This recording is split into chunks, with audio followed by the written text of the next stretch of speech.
Hey guys, AntVenom here, and welcome back to another Minecraft video. And today we are going to be celebrating the 4th of July Minecraft style. And Minecraft style to me is sitting on top of a pig, on top of a cannon, on a piece of map. And it looks like this pig has other plans as to precisely where it wants to go.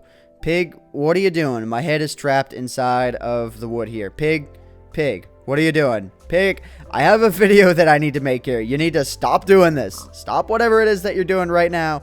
So, come on, pig, stop it. I need to get off of this pig. That pig is, like, suicidal. I think it's trying to, like, sabotage any plans it think I might have to, to go with this cannon. It's trying to destroy my redstone. Actually, I have no idea what that pig's plans are. But, anyways, and I just picked up a saddle somehow. I don't really know how that works. Oh, and by the way, this skin was made for me by Grillmore specifically for the 4th of July. So thank you to Grillmore for the skin. But what I have planned here today is a multiple series of vertical cannons that I'm going to be launching, which is basically going to act like TNT. And then I'm going to be showing you guys how exactly it works. If you guys want to implement these for yourselves for any 4th of July celebrations or anything like that. As you can see right here, I have one set up. And something I should note is that it's basically completely hidden. So you don't have to worry about it one bit. Yeah, and I'll show you guys how it works after I go and launch a couple of these suckers. So I'm going to go ahead and I'm going to launch off the first set here. And it's going to take a little bit to get going. As you can see, the mobs are kind of frozen here. But then, as soon as it is going, there's a bunch over here that are going to launch here.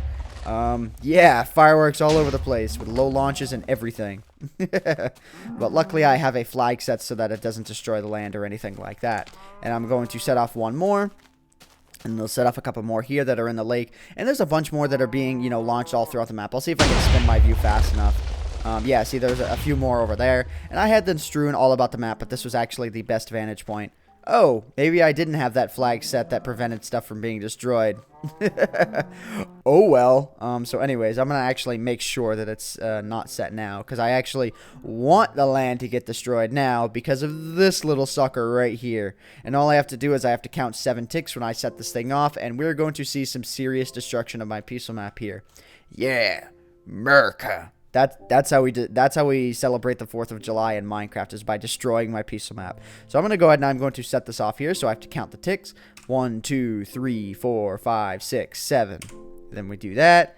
And it's going to set off a whole ton of TNT. It's going to leave my map in absolute shambles. Oh, God. And it left my tower in absolute shambles as well because all of the explosions were right near it. So yeah. So what I'm going to do next, after showing you guys that epic celebration, is showing you guys exactly how all of this works. So if you want to create either of these for yourselves, you guys can do that. If you don't want it, however, to destroy stuff on your map, and another thing I wanted to note at the same time is that, well, if you don't want it to destroy things on your map, you want to have this command run on your server. And I'm actually using the macro keybinds mod. I have a review for that on my channel. I'm running this mod just to make sure, I'm running this so that when I hit the button, like, you guys didn't even know that what I was doing. Like, I didn't want you guys to be able to see that I was typing in the command. There we go. Those are the words I was trying to say. But if you're running a server with World Guard, if you run this command, the TNT actually won't destroy anything. So you won't have to worry about it one bit. So you won't have to worry about the admins of the server complaining that you griefed everything. But of course, you really need to be like an op on the server or something like that, so you can copy and paste all of these around. But anyways, I'm going to go ahead and I'm going to reload the map here and show you guys how this works. So yeah. So what I have set up over here are a few examples of exactly how I got this cannon to work. So if you want to do this cannon design for yourself where you can remotely trigger the entire system, you're going to need the World Edit plugin installed on your server or the World Edit mod installed on single player if you guys are going to be planning on doing this on single player. So basically the way this works is I have the tubing right here. Basically this tubing was set up so that when this whole system was pasted on the ground, if the ground was going to cover it, we could destroy this tubing and we would be able to have the TNT launching properly. But anyways, so basically what we have in here, and I've said basically a lot so far. I need to stop saying that word. But all I have to do is I have to type in the remove near command. I remove near 80, and I'll do 30 for this example. And if I remove these, it's going to remove the snow that is in the tubing. And for one set of the cannons that I had set up, there was a block of snow right here. But in this case, I have diamond because this was a part of my second set of cannons. So let's just say, so when I ran ran that first command, if I go ahead and I go into the macro keybinds mod here, this is the first thing that I ran. I ran this, which removed all of the snow, which removed the entire tubing set for every single one of the cannons on the entire map. Because as you can see, I have the radius set to 400, so yeah. And then the next set was to remove diamond as well, so if I were to actually run this command right now, I'm actually going to run it but on a much smaller radius, remove near, and then it's going to be 57, and I'll type in like 20. So it removes that, and it sets off the entire contraption. So as you can see here, yeah, boom. Sweet deal. Oh, and it destroyed some of it in the process. Oh, crap. Well, at least I have this side to demo for you guys. So essentially the way this whole thing worked is that when the block was removed from right here, it activated all 3 of these redstone torches, which, so this one activates, and then it activates this entire line.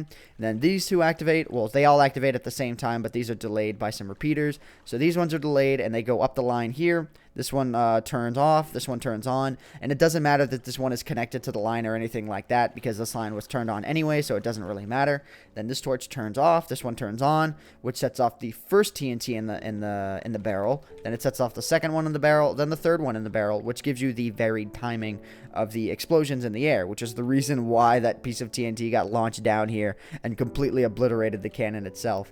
But something else you'll also notice as well, like I said before, is that the piece of snow is actually missing from here. So again, the system that I had set up before for, you know, remotely triggering the TNT, originally the guy that actually made this cannon design, UNH, is his name, the guy who made this cannon design suggested that I use wireless redstone, and I had the idea instead of wirelessly triggering it using world edit. So if I go ahead and I go in here, you can see that soul sand is 88, so I need to be really careful with the radius that I end up using here. But if I go ahead and I remove, what is it, 88 right here? It'll remove that, which will activate this line, which basically acts as wireless redstone, but without having to install the mod and having to get that working, because I really wasn't looking forward to have to get that thing working with wireless redstone. So anyways, and the way that this cannon works right here is it works on a very similar fashion. It works with the same way of block removal, and this is why I had to be careful, because I didn't want to remove this one and blow up the whole cannon or anything like that. But basically what I do with this, and I could have set this up using repeaters and timing and whatnot, but I have this block get removed right here, and then 7 ticks later I remove this block right here, so 88 and then 19. So if I go ahead and I go into the macro keybinds mod again, let's just go ahead and let's go into controls here. You can see that my 5 right here removes the soul sand, and then this one removes the sponge. So all I have to do is set these off with the right timing, and they will set off properly. And the way that the cannons themselves actually work is that once this is removed, it inverts this entire line that goes up just like this. And so if you see right here, this torch turns on, which sets off this line, which sets off this bottom set of TNT right here. And then it progresses up the entire line here. So then you can see that this torch right here, it's either this torch, yeah, I'm pretty sure it's this torch right here, powers this block, which powers this line, or it's the torch that just powers this block and powers this line. I don't really know how it works, but it does end up working. So you can see it sets off the bottom set up here, and it repeats going up the entire line. So basically, you could make these as tall as you wanted. And then, when you remove the sponge right here, it does the same sort of thing. So this torch turns off, which turns this one on, this one off, turns this one on, which turns on this entire line right here. So basically, God, I'm saying that word way too much, but as you can see, there is an absolute ton of TNT that is right here, and because when redstone is activated above something like that, it'll set it all off. It ends up working out really nicely. And so let's just go ahead and let's set this off. Let's set this one off again, but I'm going to set it off so that it doesn't destroy the map. So I just set that first flag. I'm going to press the button here. So 1, 2, 3, 4, 5, 6, 7. And then you hit it again, and that TNT gets set off perfectly on time.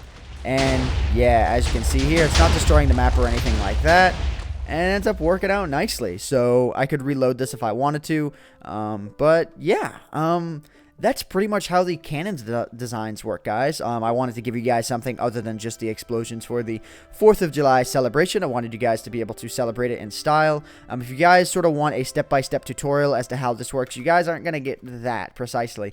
But what I'm going to do is I'm going to go ahead and I'm going to look at this from different angles here. Just kind of pay attention to this side right here. And then just pause the video if you guys want to make this for yourselves. So pause the video, you know, make it block by block and whatnot. Just remember the fence and that this whole thing is sealed off. Yeah, I'll go around here. You guys can kind of see how this works. This whole tubing needs to really be covered, so I'll go inside here. And yeah, anyways, guys, I hope you all have enjoyed this video, and I hope you all have a happy 4th of July. And I kept the wolf over here so that he wouldn't die. You didn't die. Did you die, Wolfie? Did you die? No, that's good. I heard you bark, so you clearly did not die. But anyways, I hope you all have enjoyed, and I hope you all have a happy 4th of July. Now go eat some barbecue or something for America. And for those of you who are not in America, what day is it today? Happy Wednesday. So I hope you all have enjoyed this video. My name is AntVenom, and I bid you all farewell. Thanks so much for watching.